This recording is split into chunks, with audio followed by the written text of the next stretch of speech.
Bonjour et bienvenue à cette formation sur la configuration logicielle du système NOAA 4S. Donc, un peu plus tôt, on a vu comment faire l'installation physique des différentes composantes. Maintenant, on va voir comment configurer le panneau de contrôle, ses différents paramètres, puis les capteurs de détection de fuite d'eau. Donc, première des choses, on alimente notre système qu'on aura branché préalablement. Par la suite, on va voir notre panneau de contrôle. En ce moment, on voit que mon panneau est dans un mode veille. Donc, on peut appuyer sur un des boutons. Automatiquement, l'écran va s'allumer. Par la suite, on va appuyer sur le bouton Menu, qui est le bouton qui est situé en haut près de l'antenne, pour faire apparaître le numéro de série. C'est important pour la configuration du système. Vous pouvez toujours retrouver le numéro de série à l'arrière du panneau de contrôle également, mais c'est beaucoup plus facile avec le code QR puis le bouton Menu. Donc, on va ouvrir l'application de NOAA Présence. Vous devriez déjà avoir votre compte. Sinon, vous pouvez contacter le support technique pour obtenir votre compte d'installateur. Une fois qu'on est dans l'application de NOAA Présence, vous allez pouvoir appuyer sur le plus en haut à droite. Donc, on va appuyer sur le plus. Ça va nous demander quel type de système qu'on veut ajouter. Donc, on va choisir NOAA 4S. On va appuyer sur Suivant. Il va nous demander le numéro de série. Vous avez également un bouton qui s'est écrit Scanner le numéro de série. Donc, si on appuie sur Scanner le numéro de série, ça va vous demander d'accepter, d'autoriser l'utilisation de la caméra. Donc, vous pouvez accepter. Vous allez être capable de scanner le code QR qui est sur le panneau de contrôle. Donc, il faut y avoir un petit ajustement au niveau du focus. Vous pouvez essayer de le faire dans la bonne direction également aussi. Puis le téléphone devrait reconnaître le numéro de série, puis l'ajouter. Si jamais ça ne fonctionne pas, vous pouvez toujours, évidemment, entrer manuellement le numéro de série qui est composé de 9 caractères hexadécimaux. Donc de 0 à 9, puis de A à F. Une fois que c'est fait, on appuie sur le bouton Suivant. On va choisir le nom du système. Donc, on va choisir le nom qui représente le plus où est-ce que le système est installé.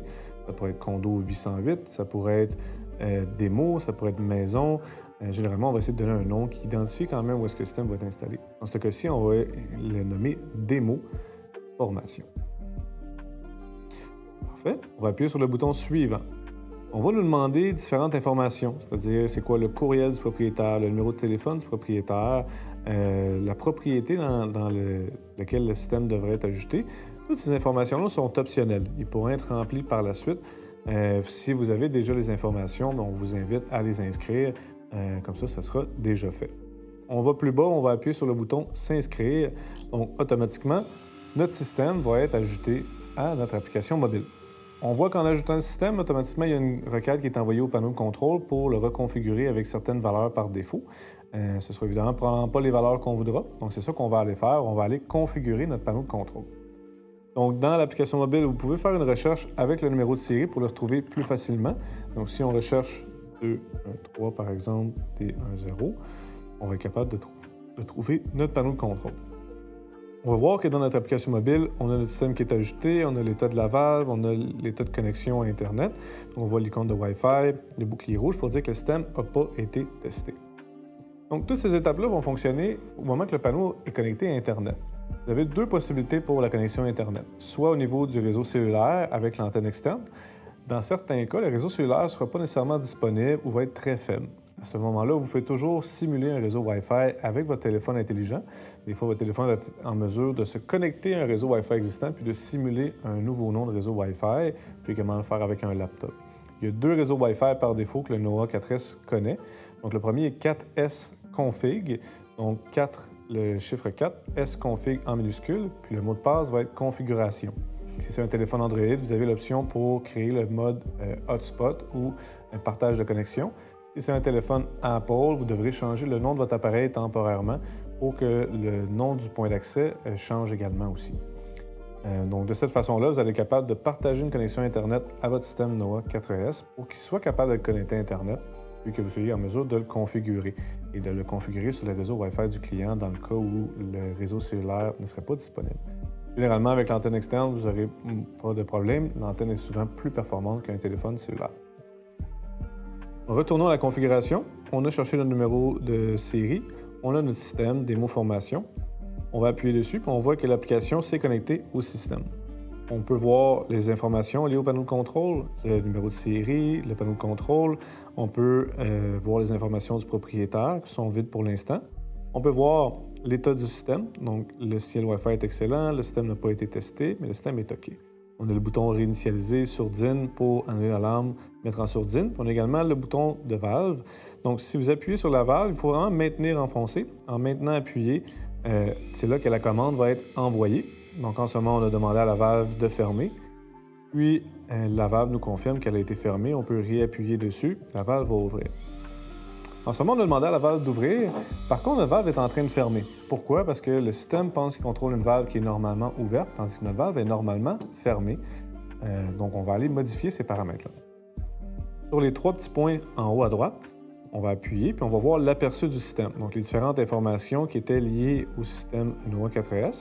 Et à cet endroit-là, vous pourriez ajouter les informations du propriétaire. Vous pourriez également l'inviter à avoir accès à son système. Donc, dans le bas, on voit participant. Vous allez être en mesure d'appuyer sur inviter un participant, inscrire l'adresse courriel du participant. Donc, ça peut être le propriétaire, le locataire, pour qu'il ait accès à son système NOAA 4S.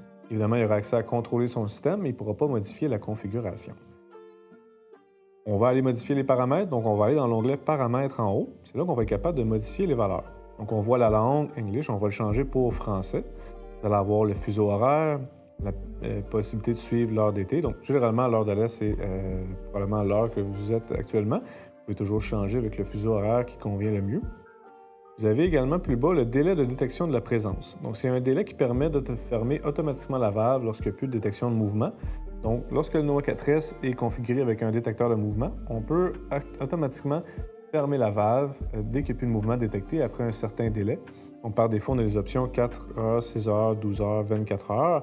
La valeur peut être changée à la minute près là, via le portail également aussi.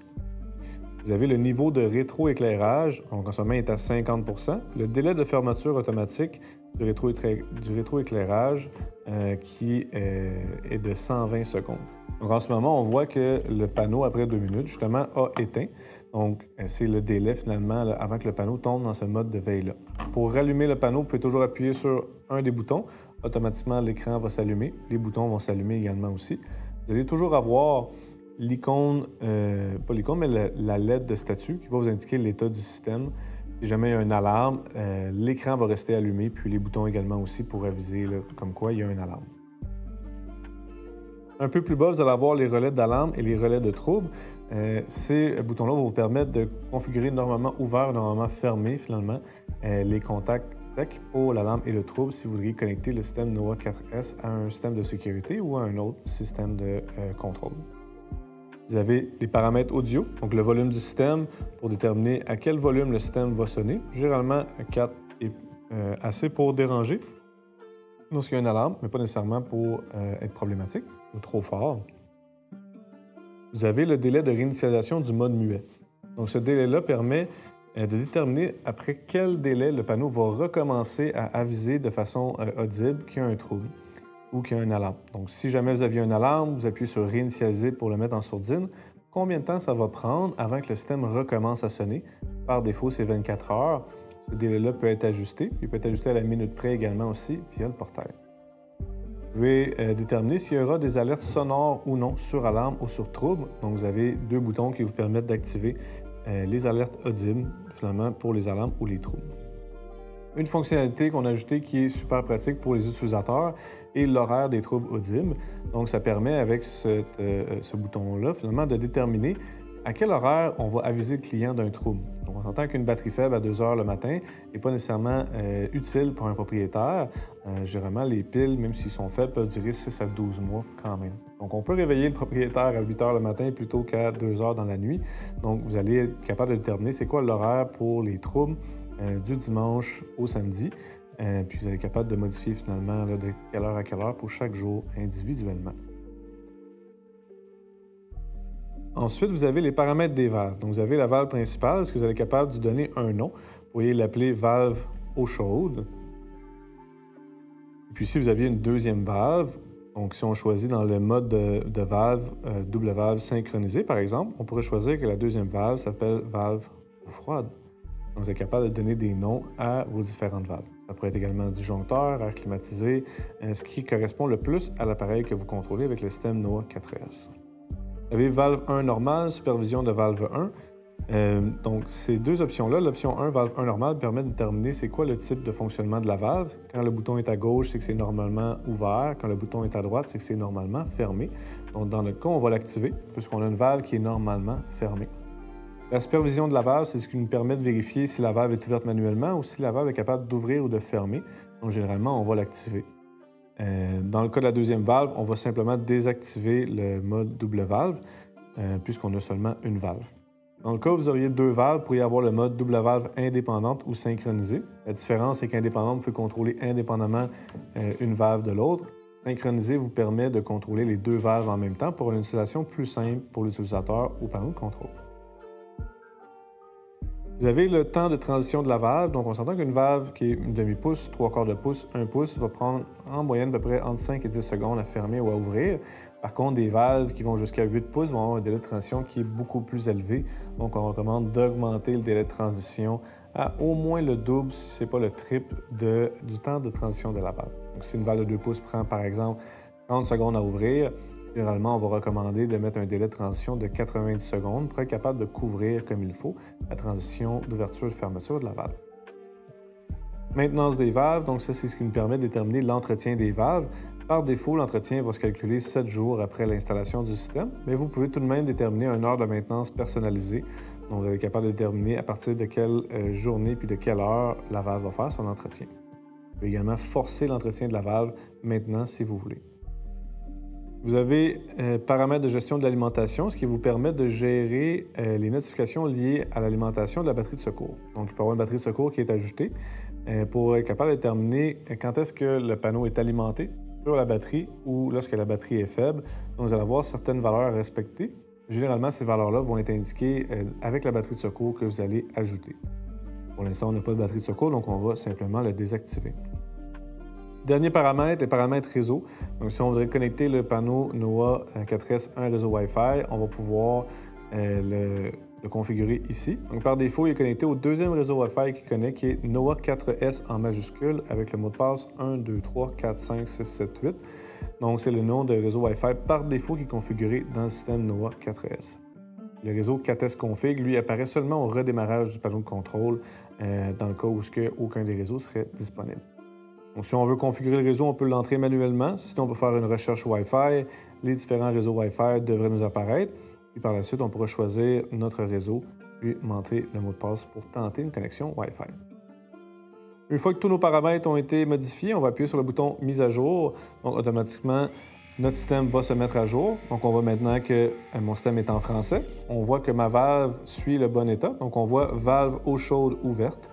Et on voit également que ma valve est ouverte. Donc, on voit que la configuration a bien passé. Notre système est configuré. Prochaine étape, c'est les détecteurs. Donc, si on va dans la section détecteurs de notre application Présence, on est capable de voir qu'il y a déjà un détecteur qui est ajouté, qui est le Local Sensor ou le détecteur local, qui est une zone qui permettrait de détecter un détecteur filé. Donc, on pourrait brancher un détecteur filé directement au panneau de contrôle pour réduire certains coûts au niveau des capteurs sans fil.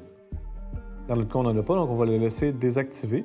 On va ajouter un nouveau capteur. Donc, on va appuyer sur le bouton « Ajouter un nouveau capteur ». Vous avez deux façons de configurer les capteurs sans fil. Vous pouvez soit scanner le numéro de série qui est en dessous de la pastille, ou vous pouvez également utiliser le mode d'apprentissage comme était disponible dans le NOAA 360. Donc, si on va avec le mode d'apprentissage, on appuie sur le bouton. Le panneau va nous indiquer qu'il est en mode d'apprentissage. Et puis là, c'est là qu'on va prendre notre pastille, on va prendre notre aimant. On va aligner la ligne embossée sur le côté de la pastille, la ligne embossée sur le côté de l'aimant, puis on va les taper un ensemble. Le panneau va arrêter son mode d'apprentissage, puis le numéro de série va être envoyé à l'application mobile. L'autre option est de scanner le ID. Donc, en dessous de la pastille, il y a deux numéros de série. C'est important que si vous scannez le numéro de série, vous allez cacher le numéro de série qui est dans le bas pour seulement scanner le numéro de série qui est dans le haut.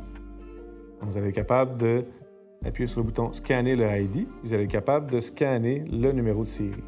Si jamais c'est plus difficile, vous pouvez le déposer, le capteur. Parfait, donc on a le numéro de série. Ensuite, vous allez sélectionner le type. Il y a différents types de capteurs, détecteur d'eau, détecteur de gel, triangulaire, présence, répéteur de signaux, bouton d'action. Dans notre cas, c'est un détecteur d'eau standard. On peut voir avec l'icône de rond avec la goutte. On va choisir détecteur d'eau. L'emplacement, vous êtes capable de choisir un emplacement à protéger. Les emplacements sont déjà recommandés, donc on pourrait choisir par exemple toilette. Donc automatiquement, ça va nous mettre le mot toilette dans la configuration du capteur. On pourra également aussi modifier le nom du capteur par la suite pour lui donner un nom plus précis. Donc si on voudrait avoir toilette salle d'eau, toilette salle de bain principale, vous pourrez le modifier facilement. Tous les autres paramètres de détection, donc la supervision du détecteur, la détection inversée, le niveau de détection, sont tous des paramètres qui, par défaut, sont bien configurés.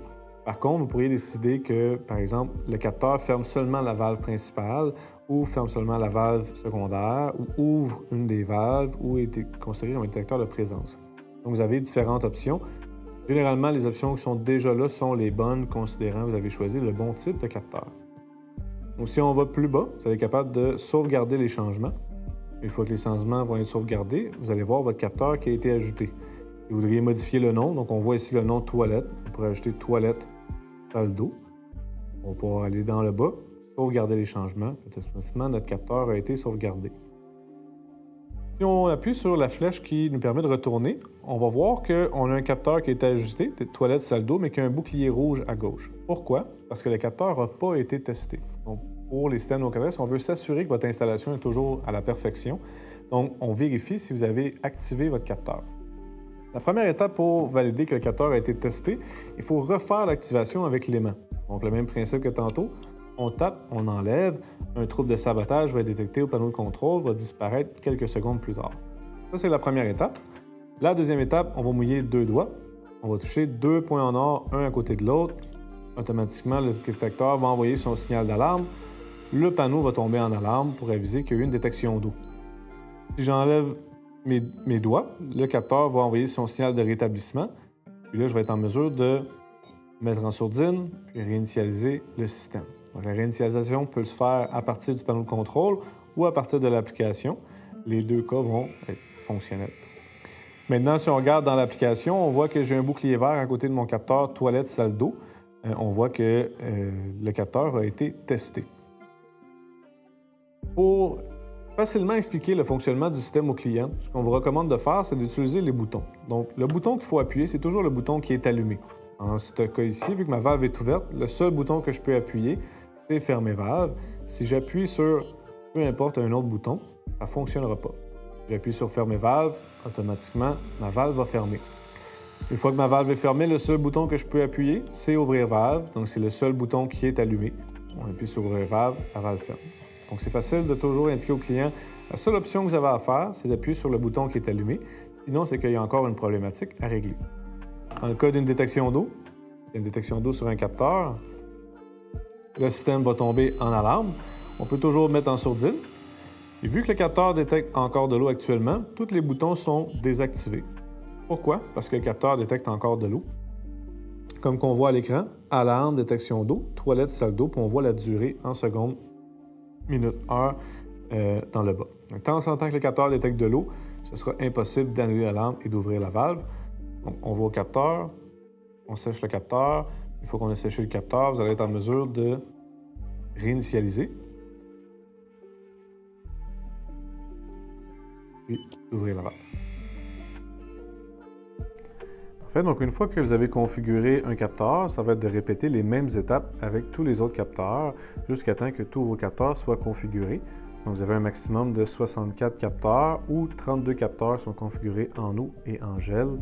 Donc, vraiment, juste se rappeler d'un maximum de 64 capteurs. Vous pouvez également allonger ou étendre la portée des capteurs d'environ, de chaque fois 50 pieds additionnels en utilisant des répéteurs RF. Sinon, la portée, généralement, dans un bâtiment commercial, est d'à peu près 50 pieds entre la passerelle de détection d'eau et le panneau de contrôle. Une fois qu'on a configuré les capteurs, qu'on a configuré le système, vous pouvez toujours aller vérifier l'historique pour aller consulter les différents événements qui se sont produits. Vous pouvez également vérifier les informations produits, les informations réseau pour voir la force du réseau cellulaire, la force du réseau Wi-Fi. Vous avez également un menu diagnostic. Donc, sur le panneau de contrôle, le bouton menu va vous permettre de naviguer à travers les différentes options. Donc, quand on pèse une fois, on a le numéro de série. Une deuxième fois, on va avoir les informations produits. Donc, la date de fabrication, la révision. On pèse encore, on va avoir les informations cellulaires, donc les informations liées à la carte cellulaire à l'intérieur, la force du réseau. Si on appuie encore de nouveau, on va voir les informations liées au réseau Wi-Fi. Puis finalement, la liste des capteurs qui nous montre finalement les capteurs qui sont configurés. Donc, on voit toilette salle d'eau avec notre numéro de série. Donc, c'est bien important de tester notre valve, tester nos capteurs. Une fois que tout est configuré, le tour est joué, vous pouvez passer à une autre installation d'un système NOAA 4S.